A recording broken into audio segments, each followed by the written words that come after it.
Hello everyone, I'm DonTheCrown, and today I want to talk to you about daily quests. Because if you're anything like me, you probably just started Lost Ark by opening up the Una's task panel and just picking random quests that you thought looked good. And yeah, after some time playing the game, I realized that there's a lot better daily quests to do than just random stuff. Today, we're going to talk about how daily quests kind of work and what the best daily quests are for tier 1, 2, and 3, and like pushing characters up through the progress as fast as possible. And then also quests that you probably don't want to do on your main character, but that are really good for your alts to do so that you can progress like your overall account level.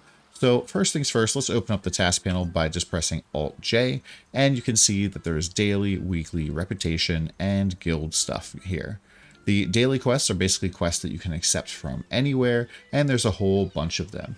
Right now, we're only showing the ones that are actually available, but if you go to all quests, you can actually see quests that you don't even qualify for yet, either because you haven't done enough reputation work, or you haven't done the pre-quest for these. Next thing, what I'd like to do is I like to go and figure out exactly the quests that provide the materials that I need for my mains. And so in tier 1, the quests that you're looking for primarily are going to be quests that provide shards. And so all you have to do is type shard in over here, and you can see we're searching by item. You can also search by the request name or the location, but we're just going to search by item here. And so we can see that there's a whole ton of quests that provide shards. Now, there's different amounts of values here. You see like 630, 550, and these values will go up as my character goes up in equipped item level through the tier. But we're going to look for the ones that provide the very most. And so we can see here, for example, the endless debris provides 720, which is like 90 more than other ones. It's not really super duper min-maxy to do like a slightly better quest, but you know, if you really want to get the most bang for your buck, you would go and do these two here. Crook Catcher is the other one on Runaways. These two help get the most shards possible. And so in tier 1, I highly recommend doing shard focused quests because you're pretty much going to be limited on shards at the end of the day. You can trade all of your leap stones from your alts, guardian dailies to the main character you're pushing up, but it's really hard to move shards across characters. Check my other shard video if you want to see how like you can kind of move with rings and stuff. But yeah, so definitely highly recommend these types of quests. You just go through here, you can look at the ones that are the most profitable for you. And then in tier 2 and tier 3, we're going to be looking at leapstone quests. And leapstones basically become your limiting factor for a long time, especially in tier 2. I was really limited by mostly leapstones, a little bit of shards, so I was doing mostly leapstone quests. And you'll notice that some of these are giving 4, some of these are giving 3, and then some are giving 5. My favorite quests are the ones that all provide 5. And there are 3 quests that provide the maximum number of leap stones per day, which currently for me right now are 5. This goes up to, I believe, 10 once you're at like the top of the tier. Like top of the tier 2, I was getting 10 leap stones from these quests. And so these are Prisoner Emancipation on Caltherts.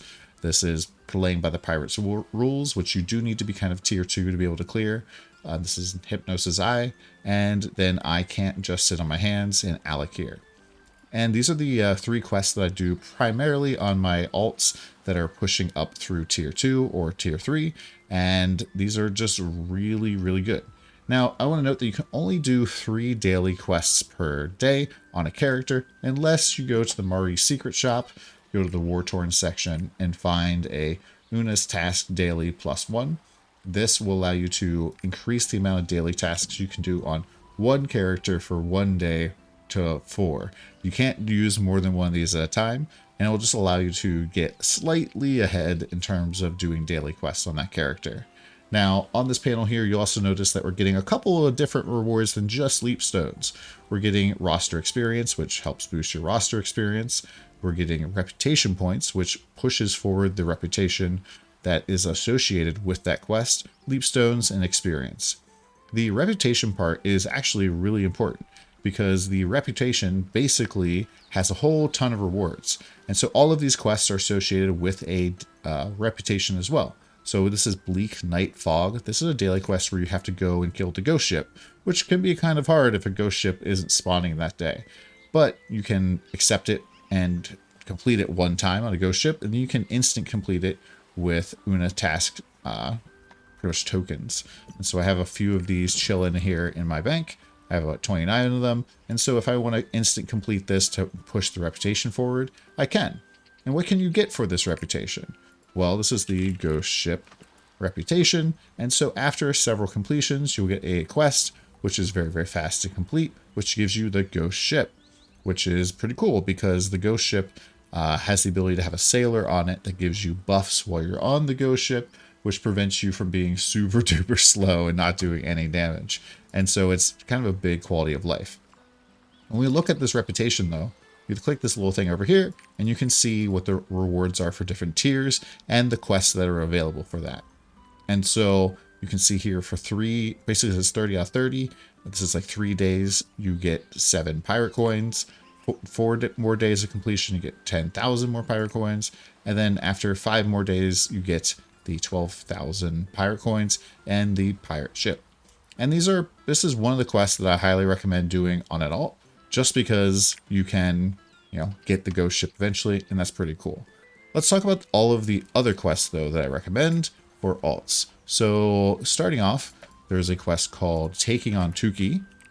And this, basically, you've probably seen people asking at certain times, where's Tuki? Tuki, Tuki, anybody seen Tuki? And this is what they're talking about here. You probably see this in area chat if you're out on the sea. And the killing the king reputation is pretty important because it grants a giant heart.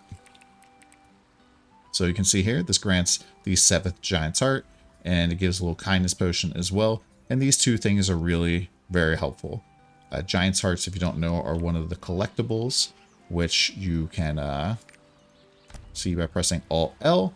And then Giant's Hearts reward stuff includes things like skill potions, the ability to turn into a Totoiki, which looks pretty cute, and the Focus Rune, which is very powerful for some classes like War Dancer. You can find, if you're wanting to find stuff for these reputations, you can just search by item, and you can go type giant, and you can see the 2 quests that provide Giant's Hearts. If you're looking for skill point potion, you can see the reputation that provides that, and it's pretty straightforward.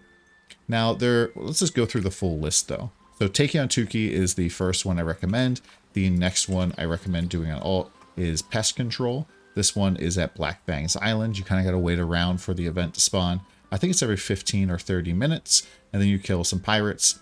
If you see other people on the island, try to group up for this because it can go very fast, and you want to make sure you get credit for this. And this helps you get towards the Astray boat, which is the fastest boat in the game. Next up, we have Ruffians in the Ground. Ruffians in the Ground is another quest that provides Giant's Heart. As you can see here, I've almost completed that as well. And then there is a series of quests on Whispering Islet, which make you go to the island and play songs.